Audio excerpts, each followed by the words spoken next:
Assalamualaikum warahmatullahi wabarakatuh. Alhamdulillah, assalatu wassalamu ala rasulillah wa ala alihi wa sahbihi wa mawalah. Amma ba'du. Ahibati fillah, pada video kita kali ini kita akan memperbincangkan terkait dengan kepemimpinan dalam Islam. Dan juga bagaimana agar seseorang itu mencapai keberhasilan atas kepemimpinan. Berikut dengan beberapa trik yang kemudian nanti insya Allah dapat kita lakukan, dapat kita pakai kalau kemudian kita menjadi seorang pemimpin.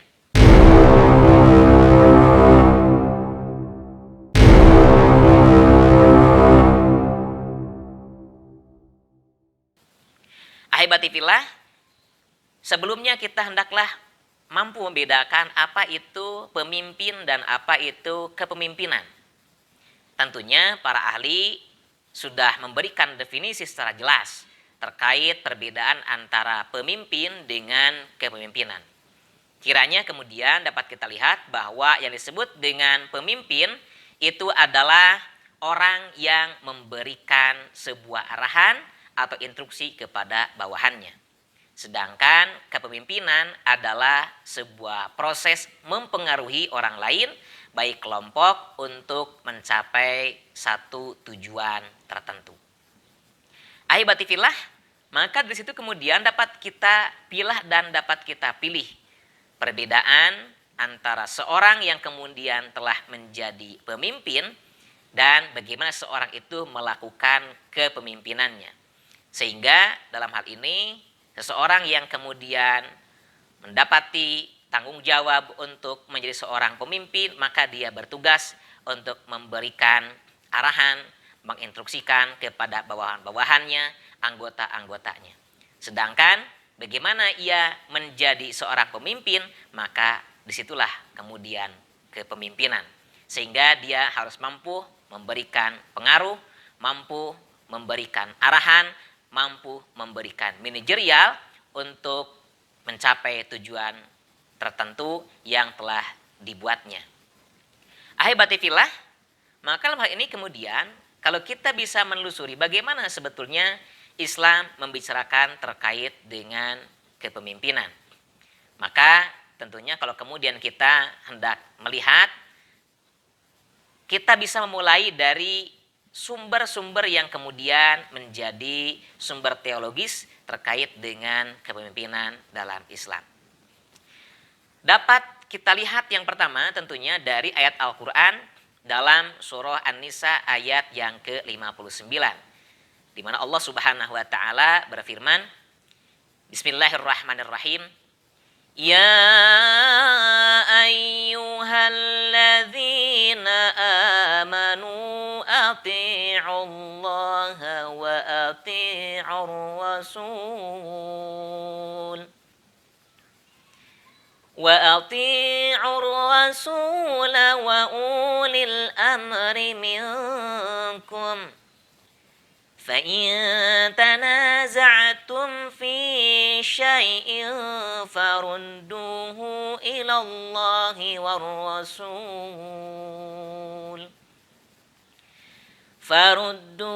إِلَى اللَّهِ وَالرَّسُولِ إِن كُنتُمْ تُؤْمِنُونَ بِاللَّهِ وَالْيَوْمِ الْآخِرِ Dzalika khairun wa ahsanu ta'wila.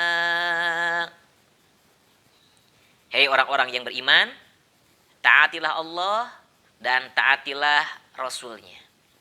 Dan ul amri di antara kamu.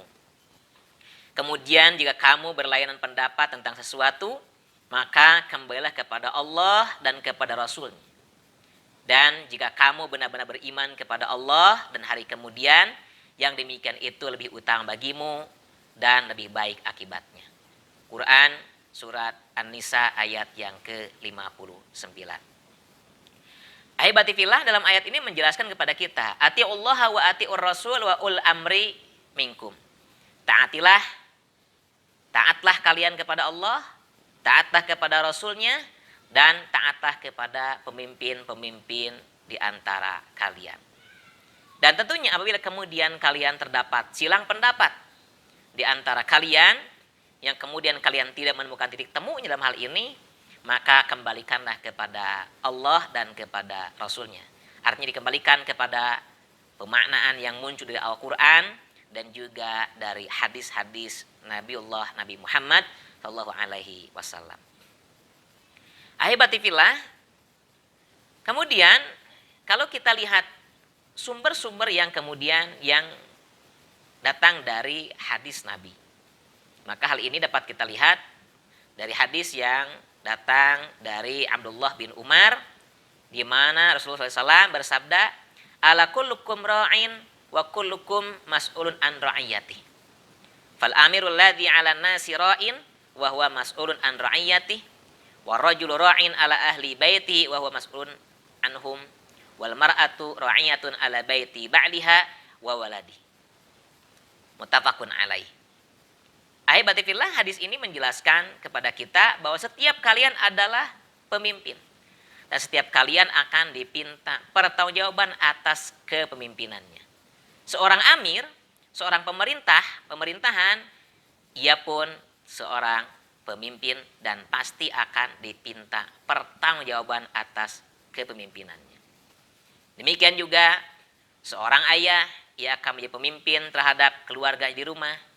Seorang perempuan atau seorang ibu juga akan menjadi pemimpin terhadap harta-harta suaminya dan juga anak-anaknya. Maka di sini kemudian bahwa setiap orang adalah pemimpin. Ahibati fillah, maka dalam hal ini kemudian atas hadis tersebut jelas bahwasanya setiap kita adalah pemimpin. Maka ada yang kemudian diklasifikasi menjadi pemimpin dalam kategori yang atau skup yang kecil, juga skup yang besar. Skup yang kecil adalah pemimpin untuk lingkungan yang kecil, seperti seorang ayah menjadi pemimpin terhadap keluarganya. Maka pemimpin yang besar adalah seorang yang diangkat oleh masyarakat untuk dijadikan pemimpinnya. Maka dari situlah hendaklah setiap orang benar-benar mengoptimalkan, benar-benar maksimalkan apa yang dia dapati atas tanggung jawabnya. Ahibati fillah, maka bagaimana prinsip-prinsip Islam yang terkait dengan kepemimpinan ini? Islam itu ahibati fillah merupakan agama fitrah, di mana Islam sangat memahami bahwa setiap manusia itu tidak bisa hidup dengan kesendirian, tapi dia akan hidup dalam berkelompok. Maka atas hal itu Islam sangat mensyariatkan agar setiap kelompok itu mengangkat seorang pemimpin yang akan memberikan pengaturan terhadap kelompoknya itu, agar kelompoknya hidup dalam dinamis dan kemudian juga mendapatkan kesejahteraan, mendapatkan kehidupan yang berkesehajaan. Maka dalam hal ini bagaimana sebetulnya prinsip-prinsip kepemimpinan dalam Islam? Ahibati fillah, tentunya prinsip-prinsip kepemimpinan dalam Islam yang pertama adalah bahwa prinsip kepemimpinan dalam Islam adalah prinsip tanggung jawab. Kenapa dikatakan demikian?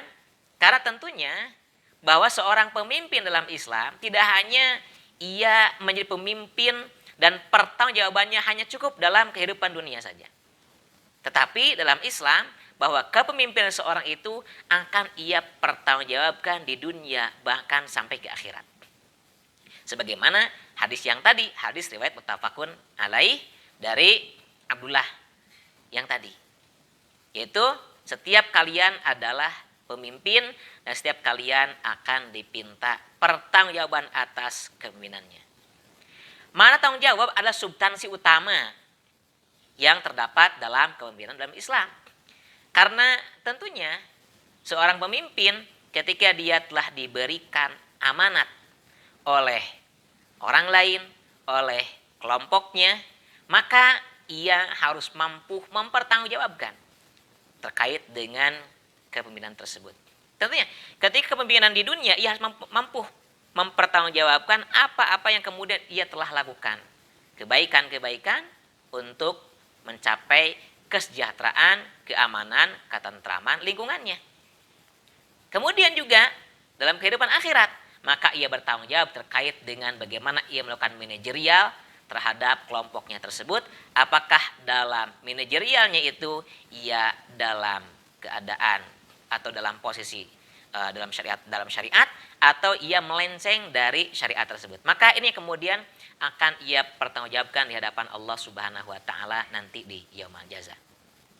Ahibati fillah, prinsip yang kedua adalah prinsip musyawarah. Nah, dalam Islam itu tidak terlepas daripada musyawarah. Mengangkat seorang pemimpin harus didasari atas musyawarah. Demikian juga keputusan-keputusan atas kebijakan-kebijakan yang kemudian akan diterapkan, maka itu pun didasarkan atas musyawarah. Ahibati fillah, hal ini kemudian dapat kita lihat sumbernya dari surah Asy-Syura ayat ke-38. Di mana Allah Subhanahu wa taala berfirman, Bismillahirrahmanirrahim. Walladzina istajabu lirabbihim wa aqamus salata wa amruhum syura bainahum wa mimma razaqnahum yunfiqun. Dan bagi orang-orang yang menerima seruan Tuhannya dan mendirikan sholat, sedang urusan mereka diputuskan dengan musyawarah di antara mereka, dan mereka memaafkan dan mereka menafkahkan sebagian dari rezeki yang kami berikan kepada mereka. Quran surat Asy-Syura ayat ke-38. Ahibati fillah, ayat tadi menjelaskan terkait dengan kepemimpinan dalam Islam itu dibangun atas bermusyawarah. Karena tentunya dengan permusyawarahan tersebut akan didapati keputusan yang betul-betul dibutuhkan oleh masyarakat. Akan mendapati keputusan yang betul-betul bisa dipakai dan bisa dilaksanakan oleh masyarakat. Bahkan kalau kemudian juga kita lihat dalam ayat yang lain, dalam surah Al-Imran ayat 159 juga terdapat perintah atau juga menjadi sumber yang terkait dengan bermusyawarah ini. Yaitu Allah berfirman, Bismillahirrahmanirrahim. Fabima rahmatin minallahi linta lahum walau kunta faddan ghalidal qalbi lanfaddu min hawlik fa'fu anhum wastaghfir lahum wa syawirhum fil ardh fa idza azamta fatawakkal 'ala Allah innallaha yuhibbul mutawakkilin. Maka disebabkan rahmat dari Allah lah kamu berlaku lemah lembut terhadap mereka. Sekiranya kamu bersikap keras, lagi berhati kasar, tentulah mereka menjauhkan diri dari sekelilingmu. Karena itu maafkanlah mereka, memohonkanlah ampunan bagi mereka, dan bermusyawarahlah dengan mereka dalam urusan itu. Kemudian apabila kamu telah membulatkan tekad, maka bertawakallah kepada Allah. Sesungguhnya Allah menyukai orang-orang yang bertawakal. Quran surat Al-Imran ayat 159. Nah, prinsip yang kedua ini adalah prinsip musyawarah. Sehingga apapun kondisinya, apapun keadaannya, apapun harapan yang kemudian diingin oleh masyarakat, maka hendaklah pemimpin ketika akan memutuskan itu, ia terlebih dahulu telah memusyawarahkan dengan tokoh-tokohnya, dengan masyarakatnya. Sehingga kemudian setiap keputusan yang ia buat, setiap keputusan yang ia tetapkan, maka semua itu bisa dijalankan oleh masyarakat, dan juga tentunya masyarakatnya bisa mendapatkan kebaikan-kebaikan atas apa hasil daripada musyawarah itu, ataupun hasil dari kesepakatan kebijakan-kebijakannya itu. Bahkan ahibati fillah, dalam kaidah disampaikan kepada kita juga bahwa tasarruful imam manutun bil maslahah. Bahwa segala bentuk kebijakan dari pemimpin itu, perilaku-perilaku yang dimunculkan dari pemimpin itu, hendaklah tujuannya adalah untuk mencapai kemaslahatan umat. Maka karena untuk mencapai kemaslahatan umat, disinilah prinsip Islam menjelaskan bahwa prinsip kepemimpinan itu dibangun atas musyawarah. Apalagi yang kemudian, prinsip yang berikutnya adalah prinsip keadilan, di mana keadilan menjadi suatu keniscayaan dalam sebuah organisasi ataupun masyarakat. Dan pemimpin sudah sepatutnya mampu memperlakukan semua orang secara adil, proporsional, sehingga kemudian ia tidak condong ke salah satu arah. Ia betul-betul menerapkan keadilan, menempatkan semua orang sama dalam keproporsionalannya. Sehingga apa yang kemudian ia lakukan itu dibangun atas dasar keadilan.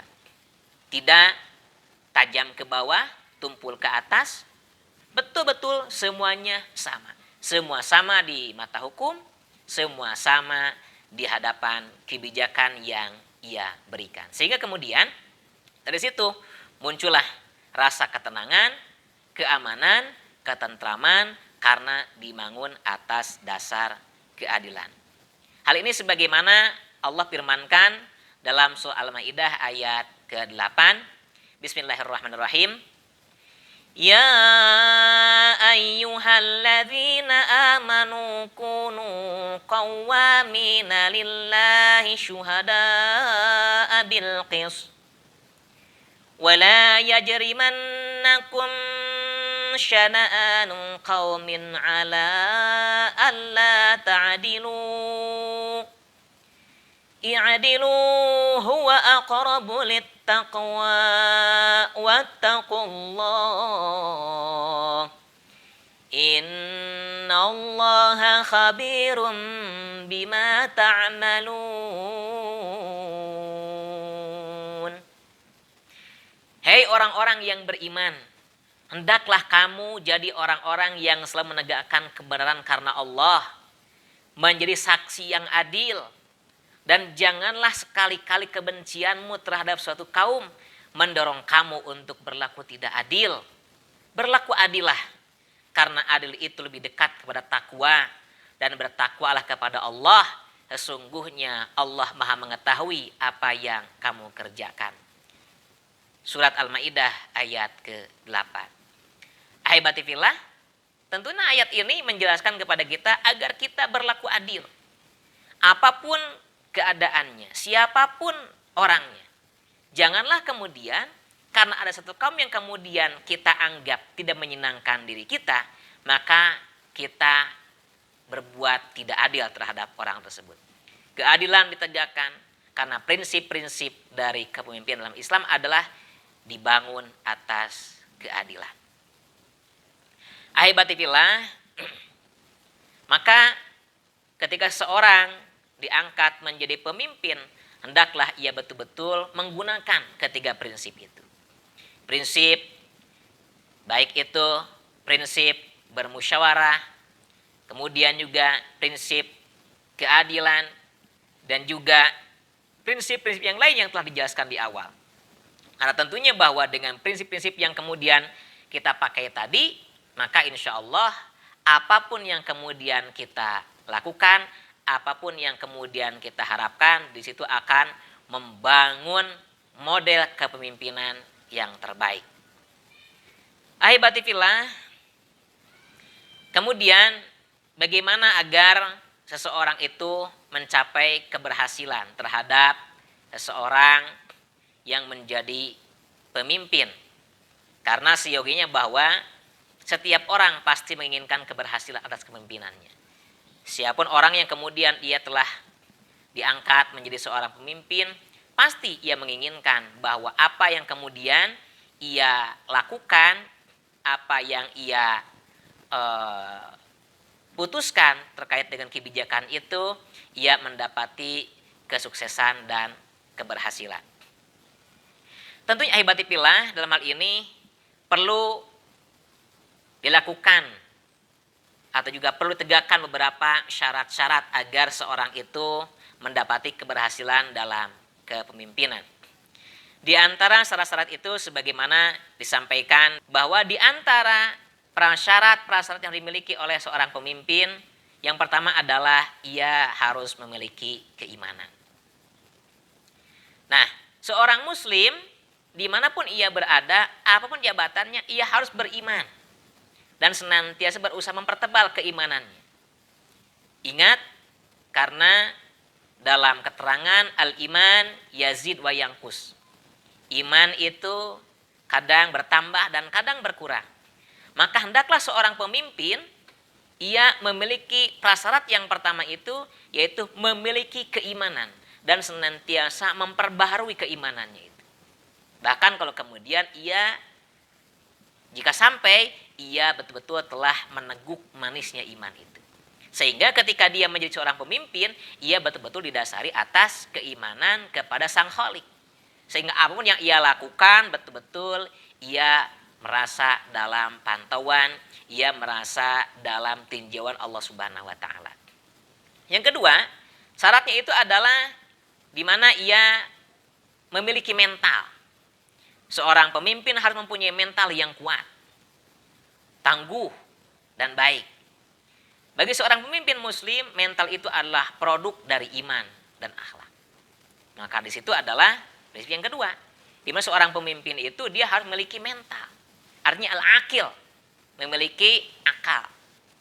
Karena seyogianya bahwa ketika akan mengorganisir, ketika akan memberikan arahan-arahan, ia harus memiliki kekuatan mental, memiliki kekokohan mental. Karena dengan kekuatan dan kekokohan mental ini, ia akan mampu berpikir secara jernih, yang kemudian juga dia bisa mengambil keputusan dengan sebaik-baiknya. Yang ketiga, prasyaratnya adalah kekuasaan. Seorang pemimpin harus mempunyai kekuasaan, otoritas, legalitas yang ia gunakan untuk mempengaruhi dan menggerakkan bawahannya. Sehingga bawahannya itu mampu mengerjakan sesuatu.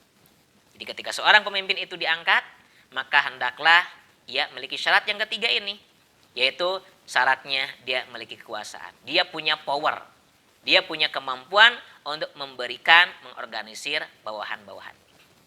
Yang berikutnya adalah memiliki kewibawaan.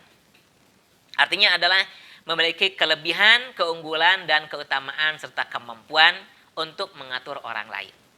Dan yang terakhirnya adalah ia memiliki kemampuan dalam segala daya, termasuk diantaranya adalah keterampilan, bahkan kemampuan teknis, baik yang berkaitan dalam kehidupan sosial, yang tentunya hal ini dimiliki lebih daripada orang lain.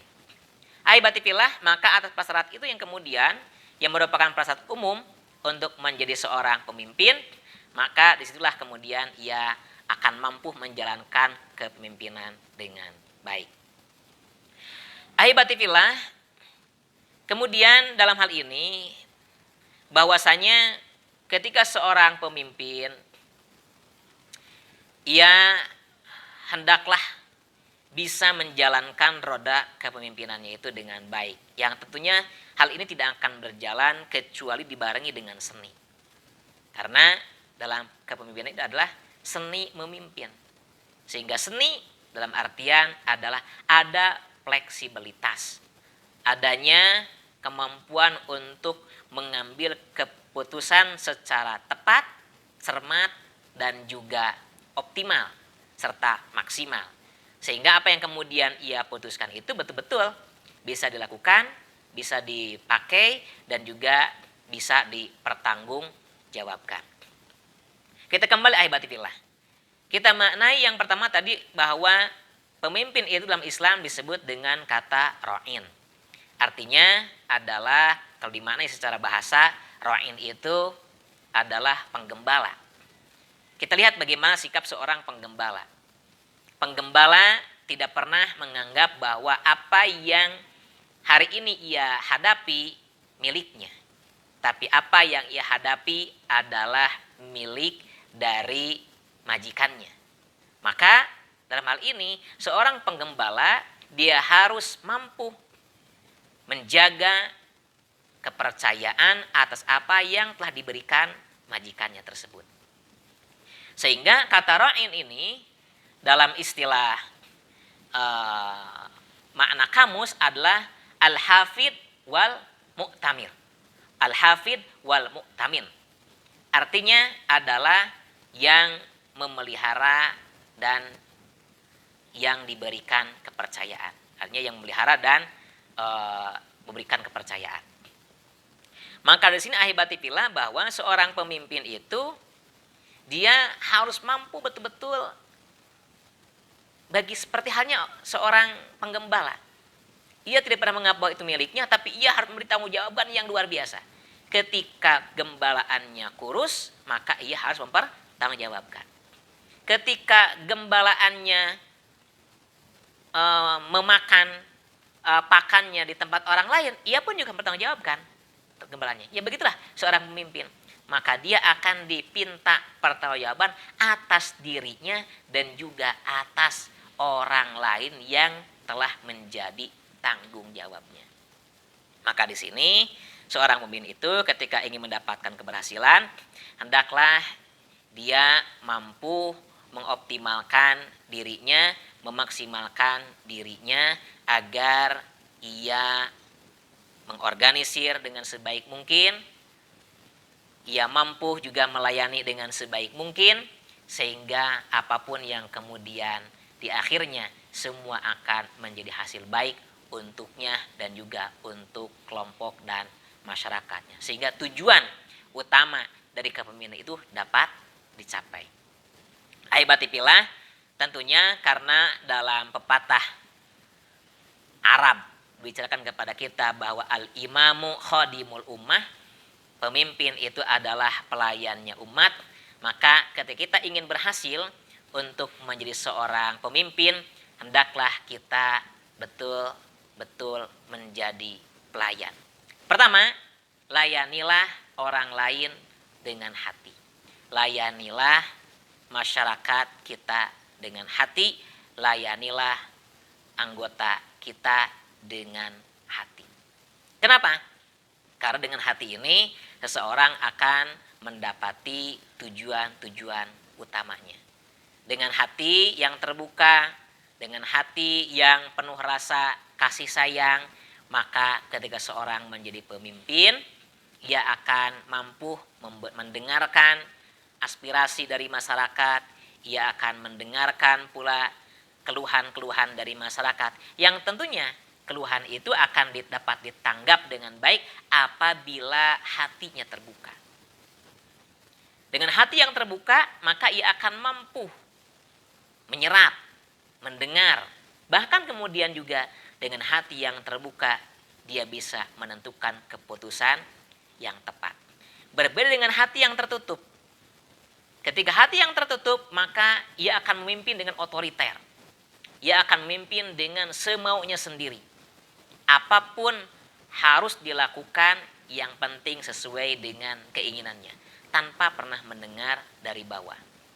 Padahal sesungguhnya bahwa informasi-informasi dan juga kemajuan-kemajuan bisa akan semakin nampak ketika dia mendengarkan dari bawah, dari grassroots tersebut. Yang kedua, hendaklah melayani dengan kepala.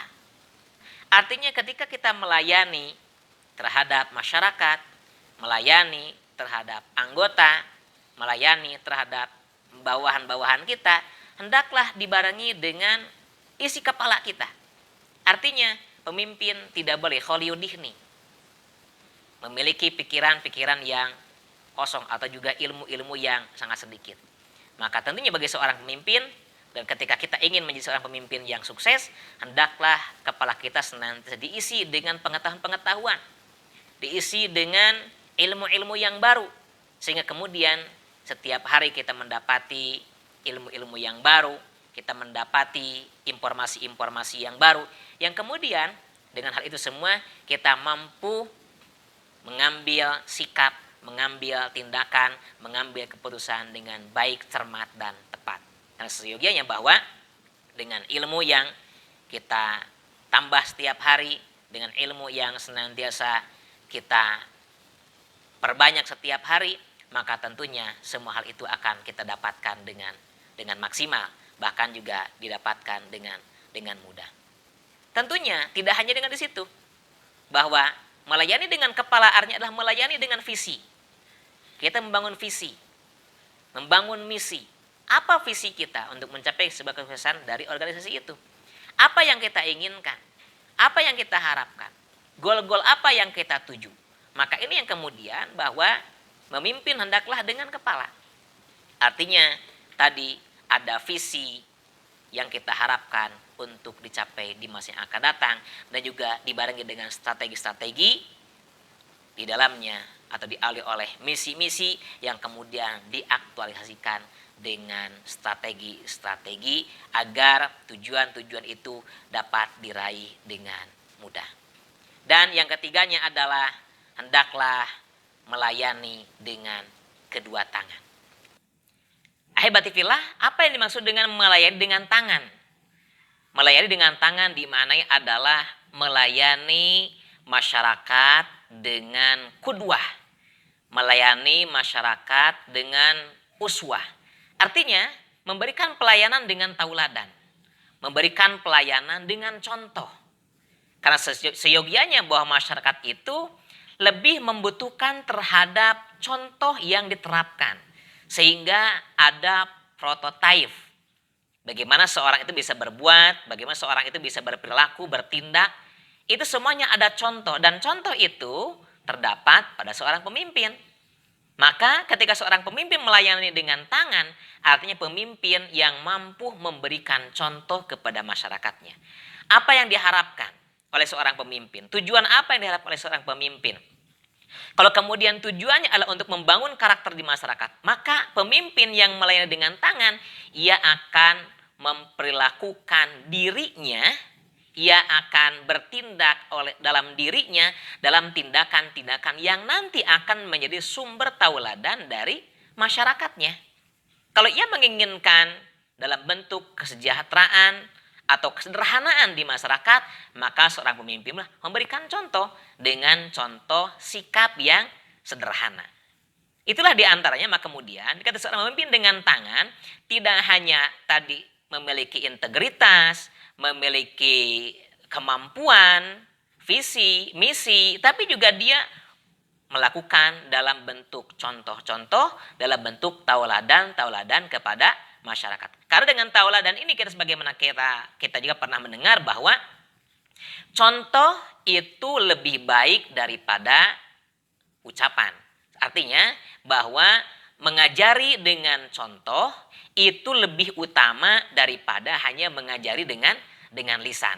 Maka oleh karenanya dalam hal ini seorang pemimpin yang melayani dengan tangannya, ia akan lebih mengedepankan memberikan contoh kepada masyarakatnya, kepada bawahannya, kepada orang-orang yang dipimpinnya. Ahibatifillah, maka dalam hal ini tentunya bahwa contoh-contoh itu adalah berkaitan juga dengan skill dan kemampuan yang dimiliki oleh seorang pemimpin itu sebagai manifestasi yang kedua, yaitu dari kepala yang dipenuhi dengan ilmu, maka kemudian dia mampu mengaktualisasikan segala bentuk hal-hal yang kemudian menjadi tujuannya itu terdapat pada inovasi-inovasi yang ia lakukan dalam kepemimpinannya tersebut, dibarengi dengan tauladan dan contoh-contoh yang ia buat. Nah, ahibatifillah, maka dalam hal ini kemudian bagaimana etika seorang pemimpin atau akhlak seorang pemimpin itu. Karena seyogianya bahwa kita juga tidak hanya mengharapkan seorang pemimpin itu yang ia hadir, tapi ia tidak memiliki etika, tidak memiliki akhlak yang baik.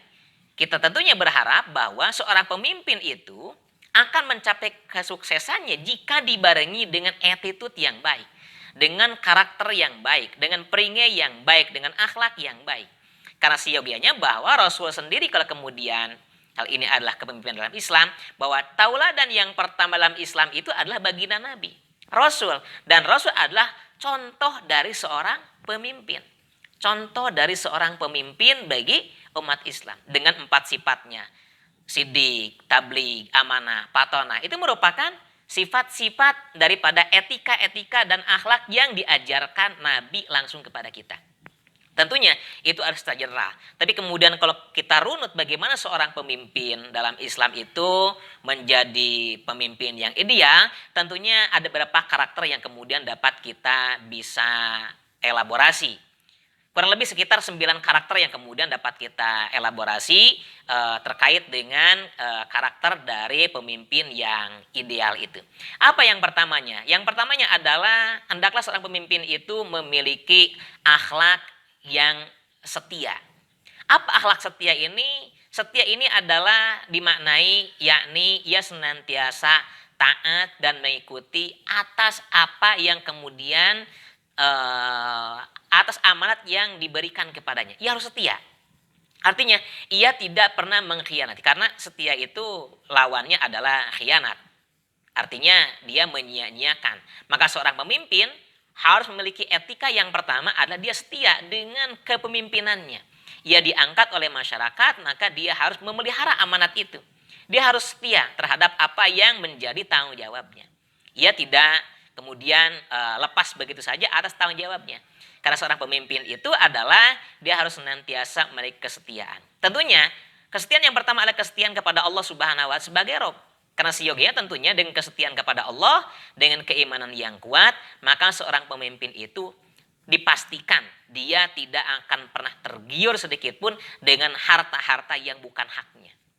Karena bagi seorang pemimpin yang dekat dengan Allah, bagi yang memahami keimanan kepada Allah Subhanahu wa Ta'ala, satu cuil pun nasi atau makanan yang ia masukkan ke dalam perutnya dan di situ ada hak orang lain dan bukan haknya, maka dia pasti akan dipinta pertanggungjawaban dan pasti akan berat di hadapan Allah Subhanahu wa Ta'ala pertanggungjawabannya. Itu akan dipahami oleh seorang pemimpin yang setia.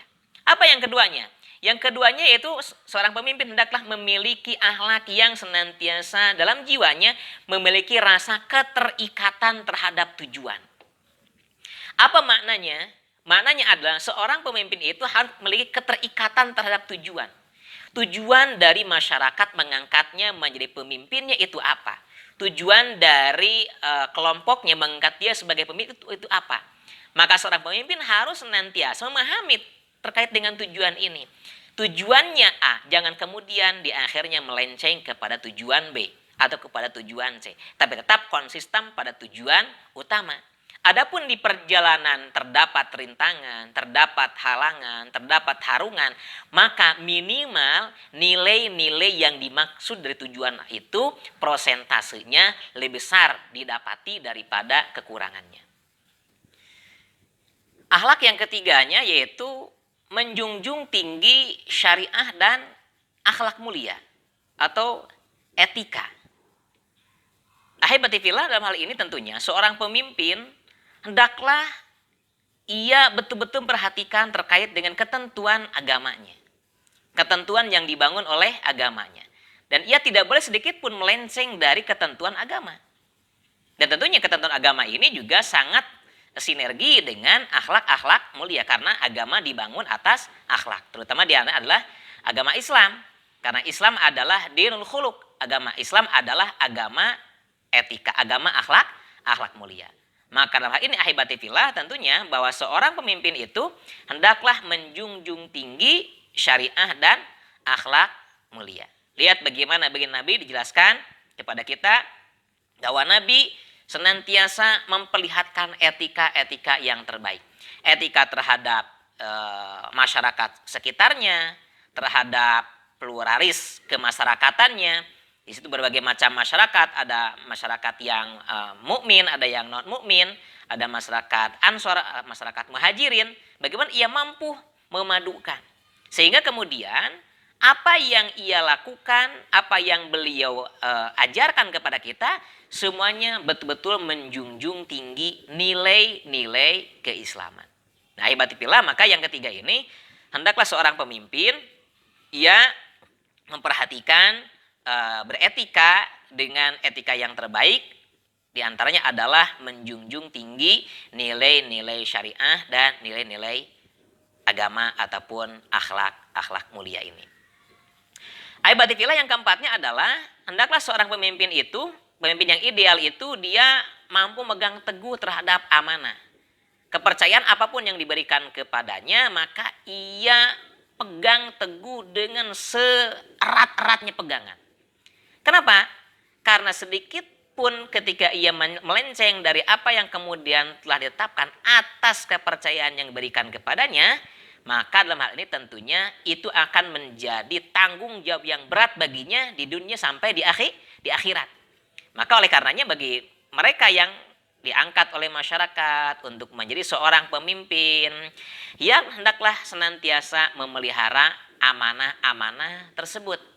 Karena seyoganya dengan amanah yang diberikan kepada tersebut, apabila ia pegang teguh dengan sebaik mungkin, tentunya tujuan utama seseorang diangkat oleh masyarakat, oleh kelompoknya menjadi pemimpin itu akan dicapai dengan mudah, akan dicapai dengan maksimal, akan dicapai dengan optimal pula. Beserta efisien dan tentunya efektif pula tentunya. Karena kenapa?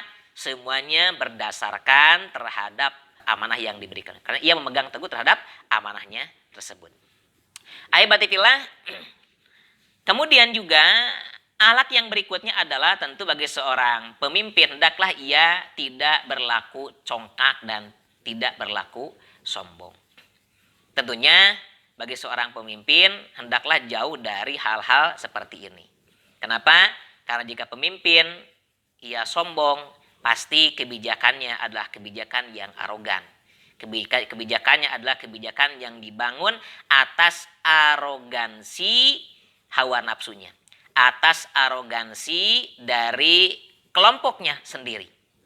Tidak pernah melihat, tidak pernah mendengar, tidak pernah memperhatikan bagaimana keadaan dan juga kehidupan dari lingkungan yang lain. Sehingga karena dibangun atas kesombongan, maka hasilnya juga dia tidak akan mencapai tujuan utama dari diangkatnya ia menjadi seorang pemimpin. Maka prinsip yang ini atau prinsip yang kelima ini, hendaklah seseorang yang ingin menjadi pemimpin yang ideal, ia jauhkan dirinya dari sifat sombong. Berikutnya adalah yang keenam, memiliki tingkat kedisiplinan. Seorang pemimpin hendaklah punya etika, punya akhlak yang disiplin. Artinya menepati atas apa yang telah ia janjikan. Ia menepati atas waktunya, ia menepati atas hal-hal yang kemudian telah ditetapkan, yang kemudian dengan disiplin ini pastilah bahwa nilai-nilai yang ia harapkan dari dirinya dan masyarakatnya akan didapati dengan mudah dan juga akan didapati atas dasar kebersamaan.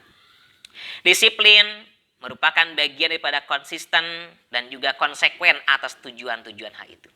Maka merupakan ciri kepemimpinan dalam Islam adalah segala tindakan dan perbuatannya ia dipenuhi dengan rasa disiplin. Tentunya disiplin diri ini hal yang mesti dimiliki oleh seorang pemimpin.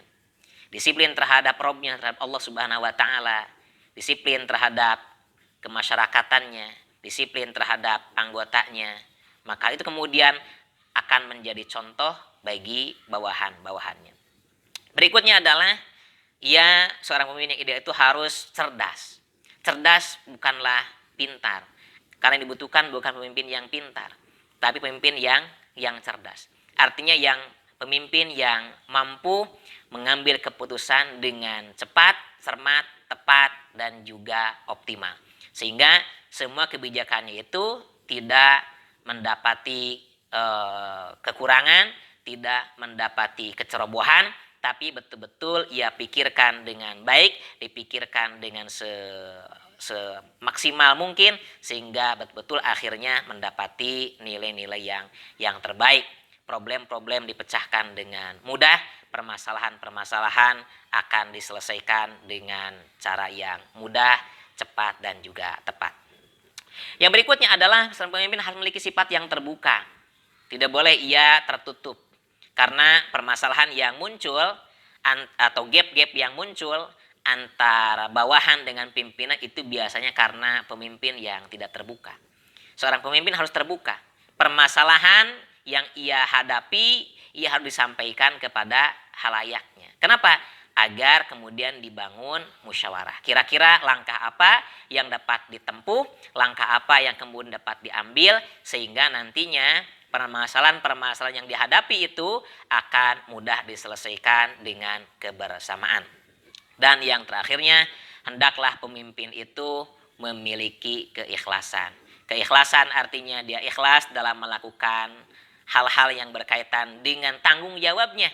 Karena siogianya bahwa ketika perbuatan-perbuatan atau juga pikiran-pikiran, termasuk juga hal-hal yang kemudian menjadi perilaku-perilaku yang ia lakukan, termasuk baik itu keputusan, kebijakan, hal-hal yang lain, jika didasari atas keikhlasan, maka yang muncul adalah makhroja dari Allah Subhanahu wa taala. Jalan-jalan keluar yang diberikan oleh Allah Subhanahu wa taala, bukan jalan-jalan keluar yang keluar atau yang muncul atas dasar hawa nafsunya, tapi betul-betul dalam bimbingan Allah Subhanahu wa taala.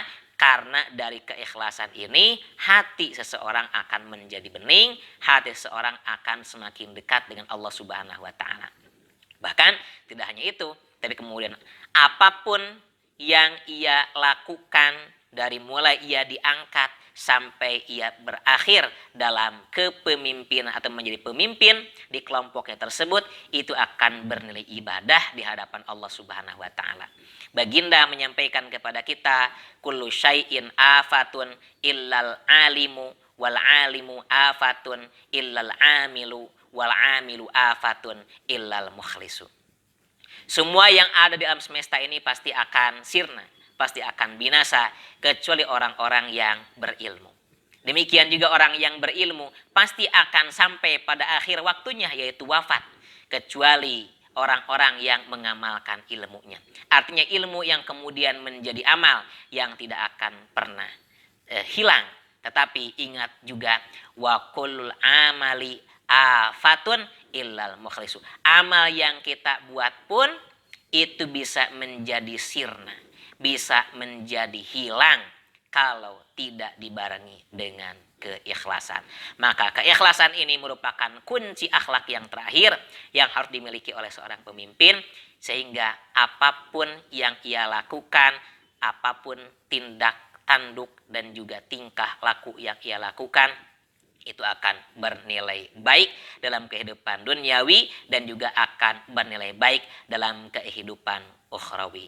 Mudah-mudahan kita semuanya oleh Allah Subhanahu wa taala senantiasa diberikan pemimpin-pemimpin yang terbaik, dan termasuk juga ketika kita diangkat oleh masyarakat untuk menjadi pemimpin, hendaklah kita bisa dalam naungan Allah Subhanahu wa taala menjadi pemimpin yang ideal, pemimpin yang mendapatkan rahmat dan keberkahan, serta dimampukan dalam berperilaku adil di masyarakatnya. Wallahul muwafiq ila aqwamit thoriq. Assalamualaikum warahmatullahi wabarakatuh.